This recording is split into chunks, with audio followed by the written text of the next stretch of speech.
Hi everybody, I'm Darren Moore and you're watching Reggae Boys Commentary. Hey guys, thank you so much for taking your time out to watch this video in particular. But let me give you an update on a channel called Sport City. Yes, Sport City. It is a channel dedicated to everything related to Jamaican sports. Football, cricket, athletics, netball, rugby league, rugby union, tennis, lacrosse, swimming, you name it, we got it on Sport City. And what is the channel designed to do? It is designed to highlight Jamaican talents across all of those sporting disciplines. If you're a Jamaican and you're playing that sport, then we got you covered on Sport City. So it's quite simple, guys. Hit the subscribe button to Sport City right now. I'm Javon Watson, and you're watching Reggae Boys Commentary. Reggae Boys Commentary, like, share and subscribe, please. Hi everybody, I'm Darren Moore and you're watching Reggae Boys Commentary. This video is brought to you by MPEC Printery, specializing in t-shirt printing, posters and shipping from the USA.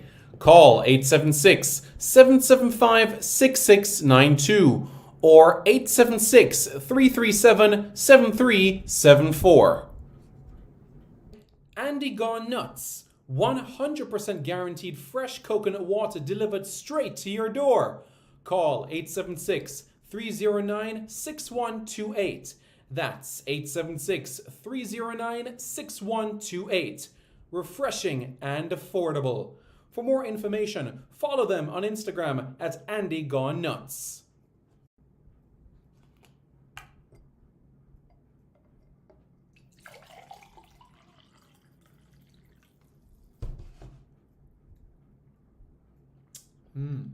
Truly refreshing. And Crumble by Mrs. C. Old English fudge and other delectable sweet treats. Call or WhatsApp 876-586-0471. That's 876-586-0471. This video is also brought to you by BLC Jamaica Security Electronics, specializing in alarm system, video surveillance, camera system or CCTV, barrier system, gate automation, and access control. Call 876-320-7711. That's 876-320-7711 or 876-351-1105. That's 876-351-1105. Hi, my name is Lee Williamson. Subscribe to Reggae Boys Commentary. Hi, my name is Joby McAnuff. Subscribe to Reggae Boys Commentary.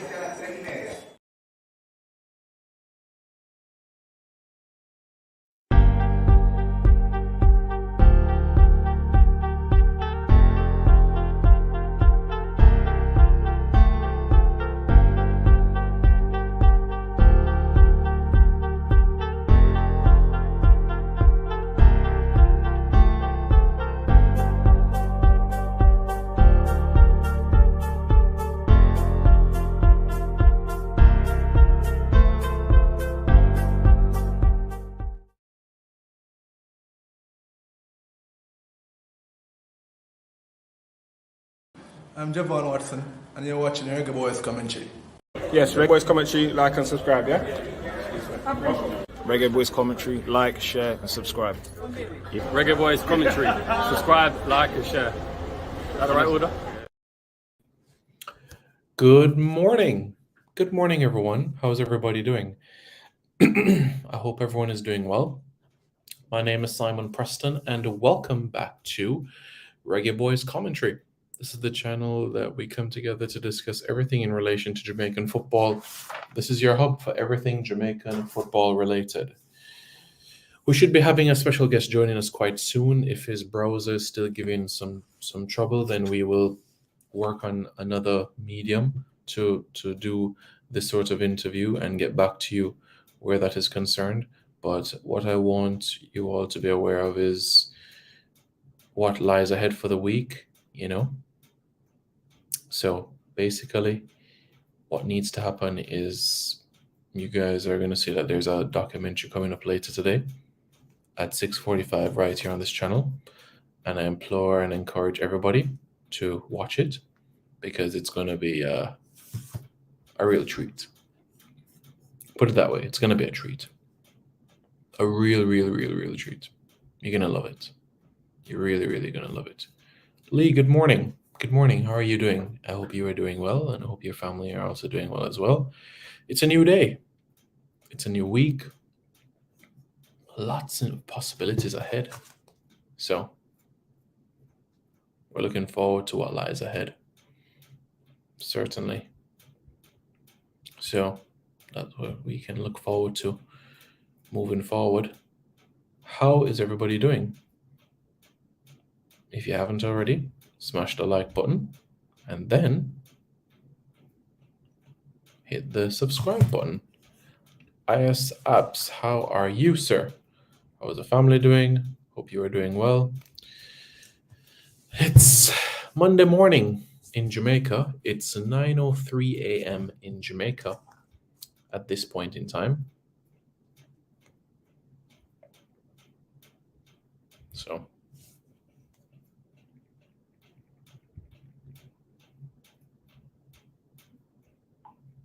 So that's where we are right now. How's everybody else doing? Just 1 second, folks. Just a quick bathroom break, and we'll be back with lots more. Hey guys, thank you so much for taking your time out to watch this video in particular. But let me give you an update on a channel called Sport City. Yes, Sport City. It is a channel dedicated to everything related to Jamaican sports. Football, cricket, athletics, netball, rugby league, rugby union, tennis, lacrosse, swimming, you name it, we got it on Sport City. And what is the channel designed to do? It is designed to highlight Jamaican talents across all of those sporting disciplines. If you're a Jamaican and you're playing that sport, then we got you covered on Sport City. So it's quite simple, guys. Hit the subscribe button to Sport City right now. Okay, guys, we do have our special guest right now that will be joining us right now, and it's a pleasure to introduce with you guys an individual that I looked up to, growing up as a player, and to see the work that he has been doing across the Caribbean has been absolutely fantastic as well. And we will get an insight into the many projects that lies ahead. And it's about time that I introduce you guys to none other than James Baird. How you doing, James? All is well? I am good. It's lovely to be here. I appreciate it. Thank you. I really appreciate it. Firstly, how are you? How's the family doing? How's Trinidad? Everything's great. As you know, in the Caribbean, everything's always sunny, and definitely agreeing with that. So yes. Wonderful. Again, it's a pleasure to have you and to speak with you for today in terms of everything that's been happening. And I guess the first thing to start is, as it relates to football, your journey. How did, someone like yourself go from all the way in Scotland and end up in the Caribbean? Well, that's an interesting one because obviously, as you know, I was a professional player, and I got the opportunity, I think, in 2006 to discuss with a Tobago coach about coming over to the Caribbean. And I came over to play a match in Tobago, and after enjoying the time that I spent there for that match, the coach said, well, why don't you stay back for a few months and see if you enjoy it, and then if you want to stay, you can stay and play out the season. At the time, my contract had just expired in England, and I decided, why not? And I think, to be honest, the rest is history, because it opened up a whole new chapter in my life, football-wise and personal-wise. So I think it definitely gave me something that I lacked, and I think because of my career as a footballer, I mean, I don't hide it, the fact that I'm not the tallest goalkeeper. So opportunities were a little rare in the UK because people always looked at you as, you're not being 6'4". They think you're excellent, but they just have that little worry in the back of their head. So it gave me an opportunity to showcase myself, and as I say, I never looked back after that. Yeah, and it's when persons come to the Caribbean that might be from other parts of the world, they might spend 1 season, 2 seasons. What happened that made you stay a bit longer? Is it that coaches and persons, it started to feel like home for you? opportunities started to open up slowly as you entered Trinidad and so on and so forth? Well, I mean, one thing I would say is once I got here, I knew there was something very unique about the place. I mean, I think I remember coming on vacation years ago, I think to Grenada, and saying, if there's somewhere I'd like to live when I get a little older, it would be the Caribbean, because I think as somebody from the UK or somebody from Britain, we tend to think that everybody lies about the beach and sips a pina colada all day, and it's not necessarily that. There's definitely a work ethic and but a relaxed feel about it. So to me, that was something that appealed to me. When I came over, I think, as I say, my eyes were opened. I thought the standard of football was not as bad as I hadn't been thought, in a sense, and it was something that would give me maybe an extra thing in my locker, to say, well, I could play in this style of football. So I think all in all, a combination of that, and then I ended up meeting, which is my wife now, my wife then, and so I felt like I had a reason to come back, let's say. So when I left in 2008 to go back to Denmark to play in Faroe Islands, I knew I wanted to come back, and I knew this is probably where I wanted to make my home down the line. And then, as I say, over the next 14 years on and off, I would either be here living permanently or in and out because of my coaching or playing opportunities. So, as I say, it was something that I didn't expect. I honestly didn't expect to come over, like it so much, and then say, I'm going to live there for the rest of my, life. And it just happened. But that's a lot of credit to the people here in the Caribbean and the lifestyle too. But like I say, I think a lot of Brits think, it's just lying on the beach, and even from a football perspective, it's maybe not the best standard. And I think that's definitely a bad stereotype. Mm-hmm. And in terms of winding down on the playing days, when did coaching first come a part of your life? Was it when you came to Trinidad, or even when you're in England as well? Was coaching part of your life? Well, I think coaching was something I always had a passion for, because I remember even when I was playing in Scotland years before, I always wanted to get involved in coaching my little brother's team and different teams. So I knew it was something I liked in the background. And then when I was in Faroe Islands that same season in 2008, I was offered the women's coaching job as well as while playing. So I think that kind of, as I say, lit a little fire to say, this is a career that I can choose after I finish playing. But I think the one thing I would say is, as a player, there's very little compares to playing. I mean, and that's, I think, a problem a lot of athletes have or footballers have, that you don't want to give up playing, but coaching is as close as you will get to it. And it's something that I really enjoyed. And as I say, throughout the years, I held various roles. And as I say, it built me up to the coach that I am now. So I think it's something that players have to look at, because your playing days don't last forever. We all know this. And it's a good transition into a different side of the game. Mm. And, I understand that you have been working on the coaching side of things a bit more, and I had a couple of courses recently. How has that been going in recent times for you?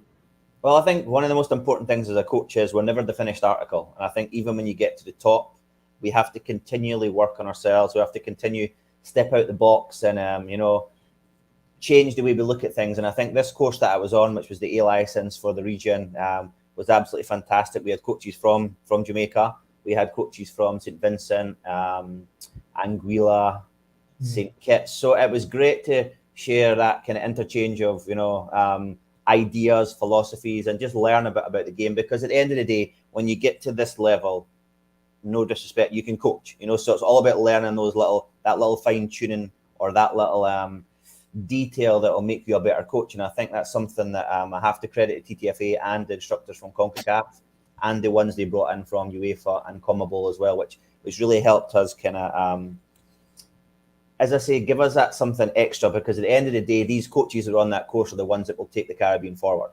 And that's very important, especially as we look to 2026. Absolutely, solid point there that you're making. And in terms from the national team perspective, what has the experience been like for you the past couple of years or so working? And is it just the goalkeeping department, or also assisting, the head coach, Kenwyn Jones, as well? Well, when I first took the job, I went in, I would say, predominantly as goalkeeping coach, because I wasn't going to do it because, as you know, in the past, I wanted to kind of stay in more the head coaching kind of pathway. But because I saw a need there and I wanted to help as much as I can, and especially after COVID, I decided to come in, and that was under a previous coach, which is a guy called Coach Thomas from Wales. So he came in. So he asked me to come and help him. But then as I got in, I realized because the other coach from England wasn't there, it was just myself and him. So I very much was assisting him, and I realized it's a lot more than just goalkeeping. And then when Kevin came in as well, it was a lot more than just goalkeeping. So to me, it was a great hands-on experience. We did fantastic. The fact that we obviously got to go to the championships in Mexico, which was a great experience. I think the girls did a phenomenal job. And I think maybe if we just had a little bit extra in the tank, we probably could have made it to the World Cup. But I mean, you can't take anything away the effort and the preparation that was put in, because we did have a long preparation time. But I think, as you know, in the Caribbean, there's always a lot of things go on behind the scenes. I mean, even in the process, we had 3 different coaches, come in. And obviously, we're also under a normalisation committee here in Trinidad and Tobago. So there's a whole bunch of things that, aside from football, do not help, But I think we did a good account of ourselves, and they can really be very proud of themselves as players as well. And when you're bearing in mind as well, James, if you look at the squad that you carried over to Mexico, a lot of the young ladies are in their mid-20s or early 20s, so it bodes well for the future, doesn't it? Oh, definitely. There's a lot of players there, and actually since then, I think young Asha James has just went off to play in Portugal. That was a few days ago there, and even one of my goalkeepers, Kamika, she's over in Israel now since then. So there's players got opportunities from it, and as you say, there's a lot of good young ones coming through. So I just hope the program continues, because I think in the Caribbean, one of the things I don't like to see is after a tournament, they tend to disband the team, and then there's no football for a period of time, and then the next coaching staff has to come in and rebuild again. And I think that's something that I hope does not happen. But as I say, I know a lot of it comes down to finances and other things, but it'd be great for the girls to have, that continuity to be able to continue. Yeah. And as you know, Trinidad, Jamaica sort of envies Trinidad with the amount of facilities, FIFA regulated fields on the island. So you'd think that, with all of these, that there would be venues for the teams to train, all national teams from the under 17s all the way up to the women's team. So let's hope, that there's that progression, something to consider. The one thing is recently, because of the course we were on, we got to see a lot more of these stadiums. But the one thing we do need to probably follow some of the other islands is probably the upkeep of these stadiums. We have the stadiums here, but even recently, there's a lot of these stadiums having to be revamped. And I just think if we have a proper structure in place to make sure they're always up to scratch or up to par, it would really help as well. All right. And, we had a discussion maybe 6-7 years ago with our good mate Nathan in England, and we're talking a little bit about football in the Caribbean by extension and the West Indies project. For you, how did that sort of idea come about? Or was it a friend that suggested it to you? Well, in 2013, I was put on to, which I didn't know at the time, there was a non-FIFA kind of circuit. So there was basically a bunch of teams that play non-FIFA football. So, for example, you have countries like Catalonia, Nepal, even like say Bonaire and all these countries in the Caribbean who are not necessarily affiliated to FIFA yet, and they're kind of, as they would say, in the waiting room. So John-Luke Kitt, who was one of the presidents of the NF board, which is called, approached me and said, well, James, you're out in the Caribbean, you have all that experience, why don't you pull together a West Indies team so they can play in the competitions, and so you can obviously highlight the Caribbean in general. So I thought about it. I mulled over it for a little while, and then I said, well, I think it's a good idea. And then that was where the idea was born, and they gave me basically all the rights to run Caribbean football. And then over and above that, then they gave me a position on the NF board for the whole region. So basically I was in charge of then Canada, Mexico, Antarctica, and the Caribbean, which obviously was a big portfolio. So we've tried to pull together a lot of the countries. Now, the problem is the distance is massive. So to play games, and then you need a big pot of money. So that was where some of the hurdles we came into. But at one point we had the team training in England, we had a team locally training here, futsal and football, and then various other islands as well. So it was a big project, I would say, between 2013 to 2016. But then my son came along 2013, and I wanted to spend a little more time with him. So I kind of put it on the back burner. But I've always had the academy there running, and it's something that I will, once time and let's say sponsorship comes back in, I will reignite it again, because I think it's a great thing, because what we decided to do is give footballers who did not get the chance to play with their national team the chance to play, rather than call on the ones that have already played, give them that shop window. And the good thing is a lot of players have benefited in terms of getting opportunities to go abroad to play, trials, scholarships through it as well. So I think it's definitely a very worthwhile program. And I think it's something that will continue, whether I am coaching anywhere in the world, I'll make sure that program does continue.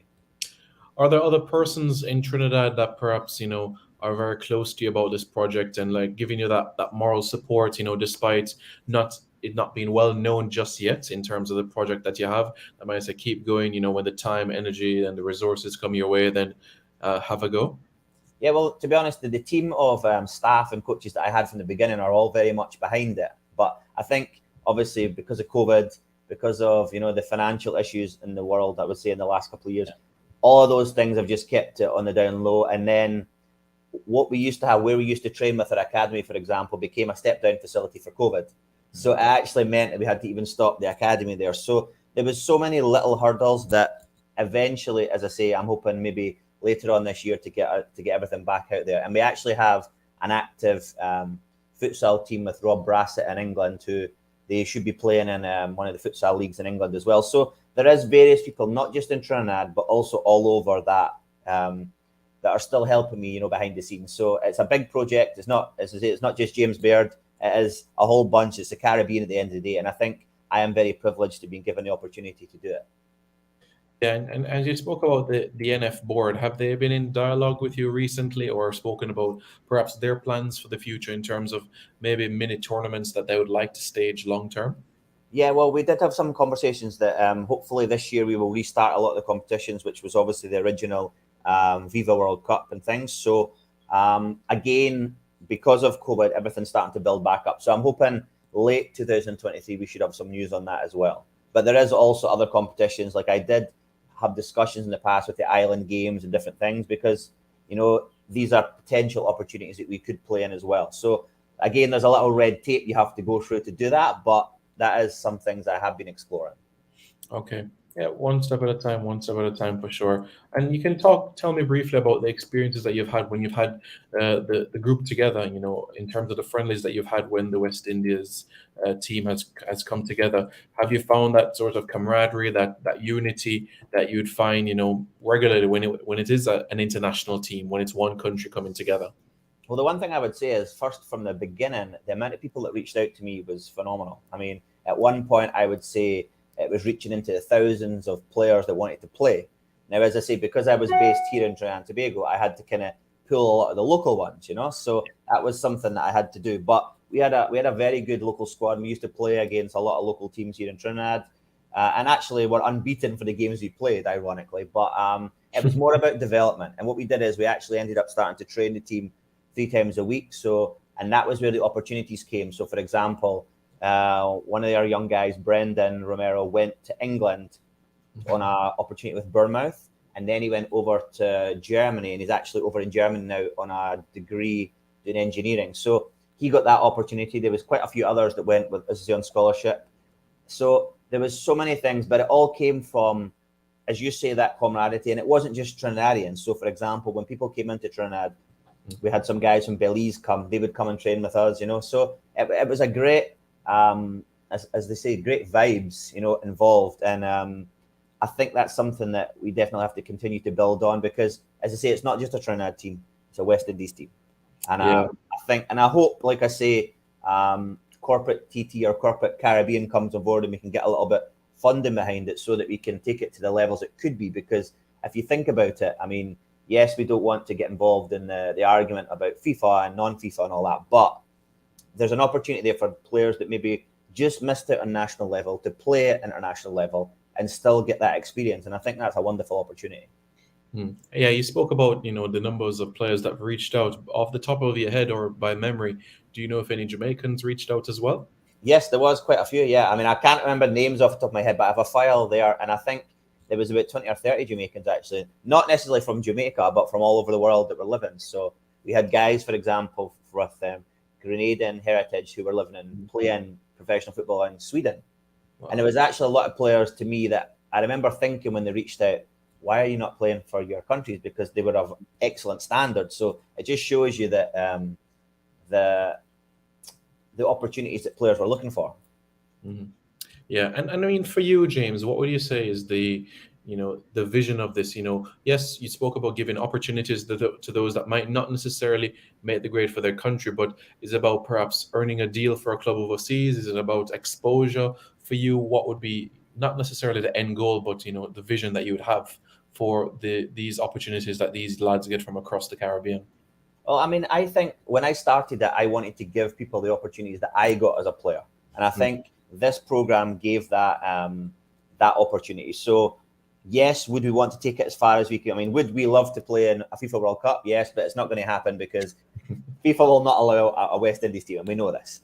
But there's that opportunity to still play at the other levels, whether it's Island Games, whether it's the NF Board and the FIFA World Cup. But again, football unites people from all over the world, and I think if there's one thing that I've learned in my career is you can take somebody who's a little quiet boy from Scotland, doesn't know too much, and you could educate them, you could train them, and then you get all those opportunities to go forward. And I would like people to get that same opportunity I had. And I think the West Indies platform gives that.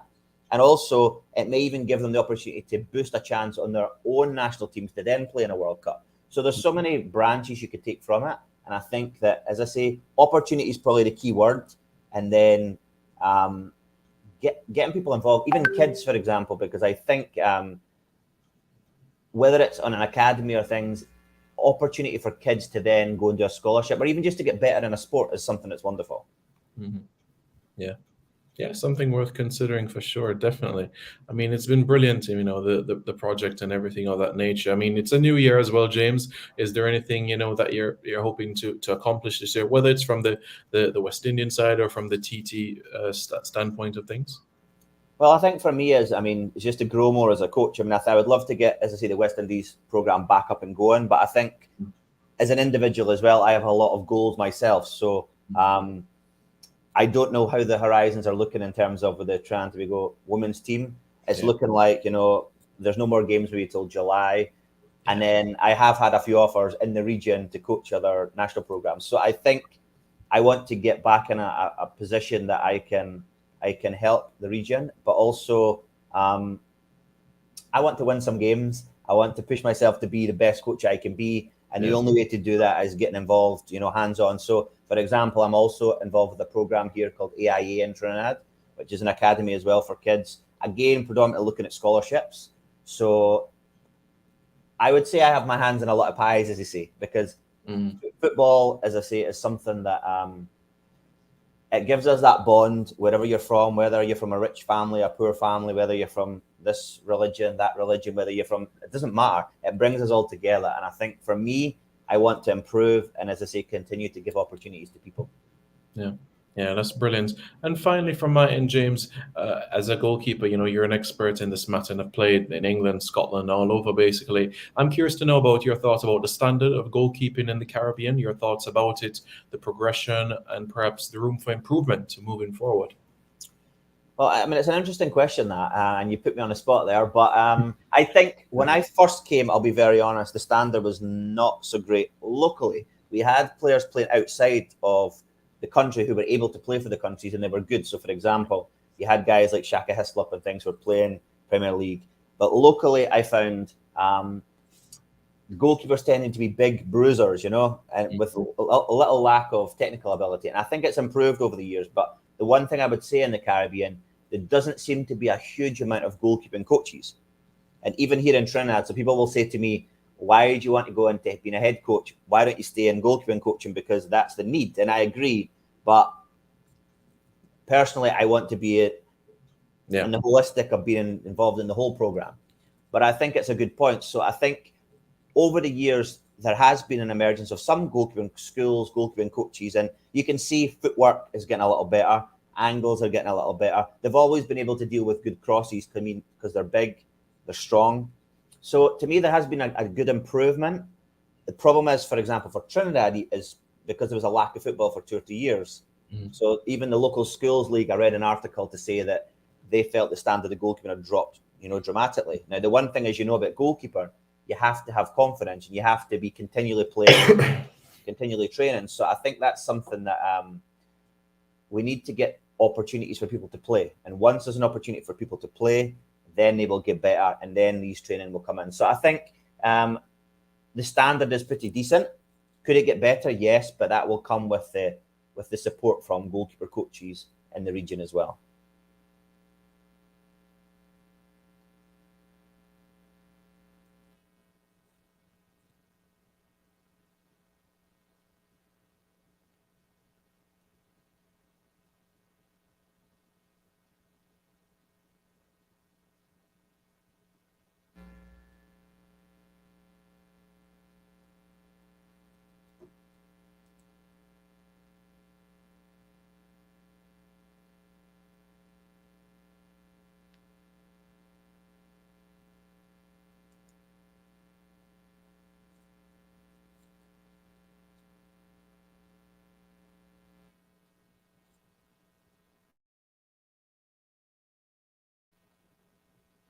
Yeah, sorry about that, James. Yeah, the internet, you can understand.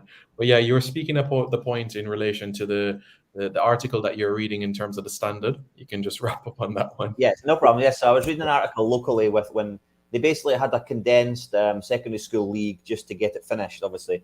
And they were saying that the standard of goalkeeping was not the best in it. But what I would say is, from a goalkeeping perspective, goalkeepers play under confidence, meaning that you need to train, you need to play. And once you get that confidence, you build as a team, and then goalkeepers tend to play well. If a goalkeeper's not feeling confident, that's when you get mistakes. So I think because of the lack of football, especially here, it has had a detrimental effect on obviously the players. So it's important that we get games, they get training, and as I say, they get these coaches wherever they can find them to come and work with the goalkeepers, which will raise the standard even more. But as I say, it's a continual cycle, and I think there is a lot of very good talent out there in the region as well.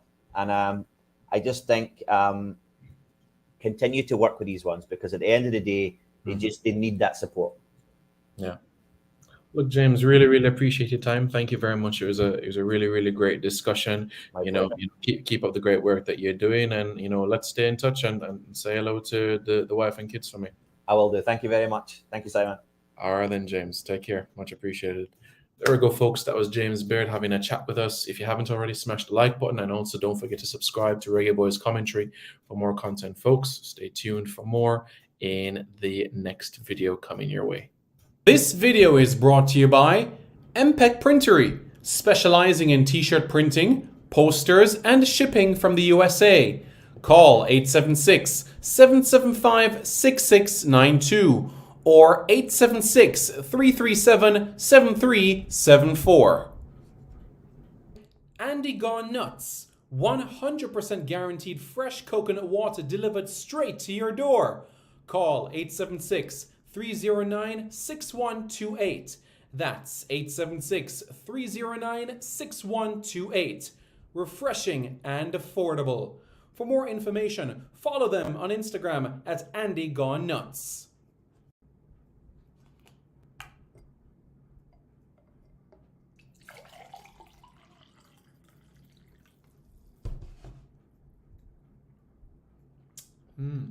Truly refreshing. And Crumble by Mrs. C. Old English fudge and other delectable sweet treats. Call or WhatsApp 876-586-0471. That's 876-586-0471. This video is also brought to you by BLC Jamaica Security Electronics, specializing in alarm system, video surveillance, camera system or CCTV, barrier system, gate automation, and access control. Call 876-320-7711. That's 876-320-7711 or 876-351-1105. That's 876-351-1105.